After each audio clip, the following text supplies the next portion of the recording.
নমস্কার বন্ধুরা, সম্পার কিচেনে আপনাদেরকে স্বাগত।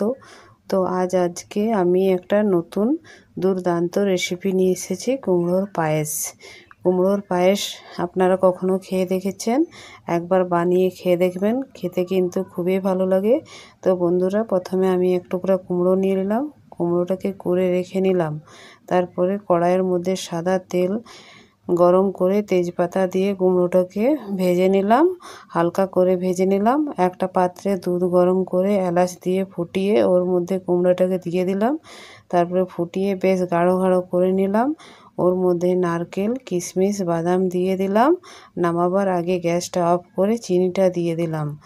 তারপরে পায়েসটা বানিয়ে নিলাম। দেখবেন বন্ধুরা, খেতে কিন্তু খুবই ভালো লাগবে। আপনারা বানিয়ে দেখবেন একবার ঘরে কেমন লাগে কুমড়োর পায়েস। আর আমার ভিডিওটা যদি ভালো লেগে থাকে তাহলে কমেন্ট, লাইক আর শেয়ার করবেন।